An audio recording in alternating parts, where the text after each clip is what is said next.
ልብ በቀን ከ100,000 ጊዜ በላይ ይመታል። ወደ እያንዳንዱ የሰውነት ክፍል ደምን፣ አልሚ ምግቦችንና ኦክሲጅንን ያሰራጫል። ነገር ግን ዋናው ጉዳይ ይህ ነው። የልብ ህመም በዓለም አቀፍ ደረጃ ለሞት የሚዳርግ ቁጥር 1 ምክንያት ሆኖ ይቀጥላል። እናም በብዙ አጋጣሚዎች መከላከል ይቻላል።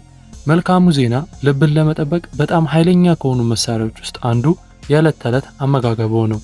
ልብ የሰውነት ሞተር ነው። ህይወትን የሚያድስ ደምን 24/7 በአመት ደግሞ 365 ቀናትን ያፈልቃል። ግን እዚህ ላይ አንድ አሳሳቢ እውነታ አለ። በዓለም አቀፍ ደረጃ ከሚሞቱ 5 ሰዎች መካከል አንድ ሰው በልብ ህመም ምክንያት ነው። አስደናቂው ነገር ለበርካታ አስርተ ዓመታት በተደረጉ ጥናቶች መሰረት ከ80% በላይ የልብ ህመም ጉዳዮችን መከላከል ይቻላል በትክክለኛው የአኗኗር ዘይቤ፣ በተለይም በአመጋገብ ማለት ነው። ስለዚህ በዛሬው ትምህርታችን ለዕድሜ ልክ የልብ ጤና አዘውትረን መመገብ ያሉብን 10 ምግቦችን በስፋት የምናይ ይሆናል። ሁሌም ለጤናችሁ ቅድሚያ የምትሰጡና መልካም ልብ ካላችሁ ደግሞ ቪዲዮውን ላይክ በማድረግ ይጀምሩ። ምክንያቱም የእናንተ ላይክ ይህንን ትምህርት ብዙ ሰው ጋር እንዲደርስና እንዲጠቀሙበት ያደርገዋል። ለዚህ ቻናል አዲስ ከሆናችሁ ኢብራሂም እባላለሁ፣ ክሊኒካል ፋርማሲስት ነኝ። ዩቲዩብ ላይ ስለ ጤናቸው ማወቅ ፈልገው ከሚመጡ ጥቂት አስተዋይ ሰዎች ውስጥ ከሆኑ ሰብስክራይብ በማድረግ ቤተሰባችን ይሁኑ። በምንለቃቸውም የጤና ትምህርቶች የራስዎንና የቤተሰቦን ጤና ይጠብቁ።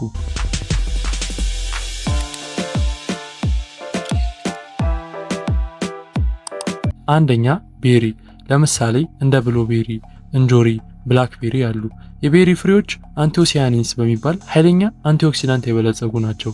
የኦክሳይድ ውጥረትን የሚቀንሱ፣ የደም ስሮችን የመለጠት ችሎታን የሚያሻሽሉና ዝቅተኛ የእብጠት መጠን እንዲኖር ያደርጋሉ። በተጨማሪም ፖሊፌኖል፣ ፋይበር እና ቫይታሚን ሲን ይዘዋል። እነዚህም መጥፎ ኮሌስትሮል ወይም ኤልዲኤል እና የደም ግፊትን ለመቀነስ ይረዳሉ። በሰርኩሌሽን ላይ የታተመ ጥናት እንዳመለከተው በየሳምንቱ ከ3 በላይ የቤሪ ፍሬዎችን የሚበሉ ሴቶች የልብ ድካም እድላቸው በ32 በመቶ እንደሚቀንስ አሳይቷል። እንዴት መጠቀም እንችላለን ካሉ ከኦትሜል ከእርጎ ጋር በመቀላቀል ጁስ ውስጥ በመጨመር እንዲሁም ትኩስ ወይም የቀዘቀዘ እንደ መክሰስ መብላትም ይችላሉ። ሁለተኛ የሰባ አሳ። ምርጥ የሰባ አሳ ምንጮች የሚባሉት ሳልሞን፣ ሰርዲን፣ ማኬሬል፣ ትራውት እና ቱዋይ ያሉ በኢፒኤ እና ዲኤችኤ የተሞሉ የኦሜጋ 3 ፋቲ አሲድ አይነቶች ሲሆኑ ትራይግሊሰራይድን የሚቀንሱ፣ የልብ ምትን የሚያረጋጉና በደም ቧንቧዎች ላይ ኢንፍላሜሽን የሚቀንሱ እንዲሁም የደም ቧንቧ ተግባርን ያሻሽላሉ። የአሜሪካ የልብ ማህበር እንዳረጋገጠው በሳምንት ውስጥ 2 ጊዜ የሰባ አሳ መመገብ የድንገተኛ የልብ ሞት አደጋን በእጅጉ ይቀንሳል። እንዴት መጠቀም እንደሚቻል ስናይ የተጋገረ፣ የተጠበሰ ወይም ወደ ሰላጣ ውስጥ በመጨመር አሳ ላይ የተመሰረቱ ሾርቦችን በማዘጋጀት ይጠቀሙ። ሶስተኛ አረንጓዴ ቅጠል አትክልቶች እንደ ስፒናች፣ ጎመን፣ አሩጉላ፣ ኮላርድ ግሪን ያሉ በአመጋገብ ናይትሬትስ የበለጸገ ሲሆኑ ሰውነታችን ወደ ናይትሪክ ኦክሳይድ የሚቀይር ሞለኪዩል ሲሆን የደም ስሮችን በማስፋት የደም ግፊትን ይቀንሳል። እንዲሁም በቫይታሚን ኬ የበለጸገ ሲሆን ይህም ካልሲየም የደም ቧንቧዎችን እንዳያደነድን ይከላከላል። የናይትሬት መጠን መጨመር ምክንያት ከደም ወሳጅ ቧንቧዎች ጥንካሬ መቀነስና የተሻሻለ የደም ቧንቧ ተግባር ጋር ተያያዥነትም አለው። እንዴት መጠቀም እንደሚቻል ስናይ ወደ ጁሶች ውስጥ በመጨመር ለሰላጣዎች መሰረት አድርገው በመጠቀም እንዲሁም ሾርባዎች ወይም ኦሜሌቶች ውስጥ በመጨመር መጠቀም ይችላሉ። አራተኛ አቮካዶ።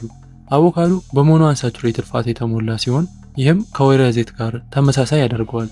ይህም የኤልዲኤል ኮሌስትሮልን የሚቀንስና ጤናማ የደም ቅባት ደረጃዎችን የሚደግፉ ናቸው። በተጨማሪም ፖታሲየምን ይይዛል። ይህም የሶዲየምን ሚዛን ለመጠበቅና የደም ግፊትን ለመቆጣጠር የሚረዳ ማዕድን ነው። አንዳንድ የምርምር ግኝቶች ስናይ የአሜሪካ የልብ ማህበር ጆርናል አንድ ጥናት እንደሚያሳየው በሳምንት 2 አቮካዶ መብላት የልብ በሽታ ተጋላጭነትን በ16 በመቶ እንደሚቀንስ ያሳያል። እንዴት ልጠቀም ካሉ ሰላጣ ውስጥ በመጨመር በጁስ መልክ በመጠቀም ይችላሉ። በየቀኑ ቢያንስ ግማሽ አቮካዶ መብላት ከፍተኛ የካሎሪ ይዘት ስላለው በጣም ጠቃሚ ያደርገዋል። አምስተኛ ሙሉ እህል፣ ለምሳሌ እንደ አጃ፣ ቡናማ ሩዝ፣ ገብስና ኪኖ ያሉ ሙሉ እህል ከኮሌስትሮል ጋር የተቆራኘና ከሰውነት ውስጥ ለማስወገድ የሚረዳ የሚሟሟ ፋይበርን ይይዛል። እንዲሁም የደም ስኳርን የሚያሻሽሉና የደም ቧንቧ እብጠትን የሚቀንሱ ቢ ቪታሚን፣ ማግኒዚየም እና አንቲኦክሲዳንት አላቸው። ሳይንሳዊ ድጋፎችን ስናይ የፍራሚንግሃም የልብ ጥናት ከፍ ያለ የእህል አወሳሰድ መጠን ዝቅተኛ የልብ ድካም፣ ስትሮክ እና የልብ ድካም አደጋ ጋር እንደሚዛመድ አረጋግጧል። እንዴት ልጠቀም ካሉ ለቁርስ ከአጃ ጋር ይብሉ። በሩዝ ምትክ ደግሞ ኪኖን ይጠቀሙ። ገብስን ወደ ሾርባዎች በመጨመር ጥቅሙን ማግኘትም ይችላሉ። ለተሻለ የልብ ውጤት በየቀኑ 3 ጊዜ መጠቀም ያስቡ። ስድስተኛ ለውዝ። ምርጥ የለውዝ ምንጮች የሚባሉት ዋልነትስ፣ አልሞንድ እና ፒስታኪዮስ ያሉ ለውዝ ኤልዲኤልን ዝቅ የሚያደርጉና ኤችዲኤልን የሚጨምሩ አንሳቹሬትድ ቅባቶች፣ ፋይበር እና የእጽዋት ስቴሮልን ይይዛሉ። በአርጂኒን የበለጸገ ሲሆን ይህም የደም ስሮችን ዘና እንዲሉ ያደርጋል። ክሊኒካዊ ሙከራዎችን ስናይ ፕሪዲሜር ጥናት በየቀኑ 1 አውንስ ለውዝ የሚበሉ ሰዎች ለዋና የልብና የደም ቧንቧ ችግሮች የመጋለጥ እድላቸው በ30 በመቶ ቀንሷል። እንዴት ልጠቀም ካሉ እንደ ስናክ መጠቀም እንዲሁም ወደ ግሪክ እርጎ ወይም ኦትሜል የተፈጨ ለውዝ ወይም ሰላጦስ በመጨመር ይጠቀሙ። አንድ እፍኝ ወይም 28 ግራም አካባቢ በየቀኑ ይጠቀሙ። ጥሬ ወይም የተጠበሰ ጨዋማ ያልሆነ ቢሆን ይመረጣል። ሰባተኛ ነጭ ሽንኩርት። የነጭ ሽንኩርት ዋናው ውህድ አሊሲን በመባል ይታወቃል። ነጭ ሽንኩርቱ ከተቆረጠ ከተፈጨ በኋላ ይለቀቃል። ይህም የኢንዶቴሊያል ተግባርን ያሻሽላል፣ የደም ግፊትን ይቀንሳል፣ እንዲሁም የኮሌስትሮል ክምችትን ይከላከላል። እንደ ተፈጥሯዊ ጸረ ብግነትና አንቲፕላትሌት ወኪልም ሆኖ ይሰራል። ሜታ ትንታኔ እንዲህ ይላል። ነጭ ሽንኩርት ማሟያዎች ልክ እንደ መጀመሪያ መስመር መድኃኒቶች ሲስቶሊክ ፒፒን በ10 ሚሜ ኤችጂ ዝቅ ያደርጋሉ። እንዴት ልጠቀም ካሉ ሽንኩርቱን ከተቆረጠ በኋላ አሊሲንን ለማነቃቃት ለ10 ደቂቃ ይቀመጥ። በስጋ ጥብስ፣ በሾርባ፣ በፓስታ ስልስ ውስጥ ይጠቀሙ።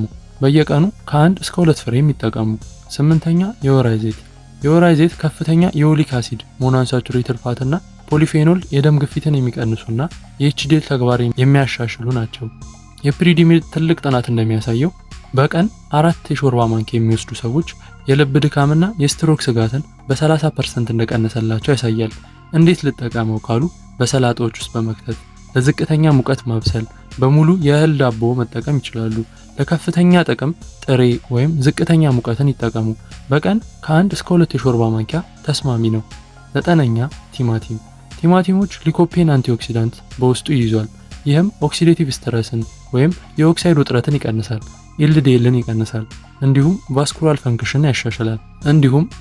ፈንክሽንን ያሻሽላል። እንዴት መጠቀም ይቻላል የሚለውን ስናይ በጥሬው ሰላጣ ውስጥ በመጨመር በቲማቲም ስልስ ወይም ሾርባ ውስጥ ይጠቀሙ። የበሰለ ቲማቲሞች ከፍተኛ ባዮአቬለብል ያለው ሊኮፔን አላቸው። ስለዚህ ሁለቱንም ጥሬ ወይም የበሰለ ይጠቀሙ። አስረኛ ጥቁር ቸኮሌት። መስፈርቱም ቢያንስ 70% ካካዋ አነስተኛ ስኳር ያለው መሆን አለበት።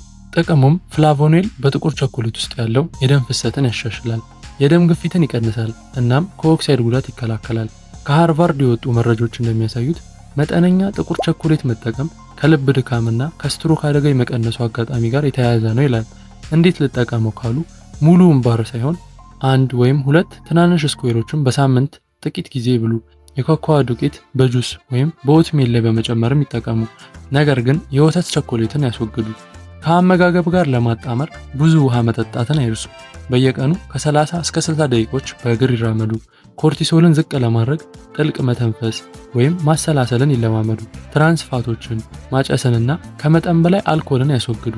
እንዲሁም ከ7 እስከ 8 ሰዓታት ጥራት ያለው እንቅልፍን ያገኙ። ልባችን እረፍት አይወስድም፣ ስለዚህ ልብ ትኩረት ሊሰጠው አይገባም።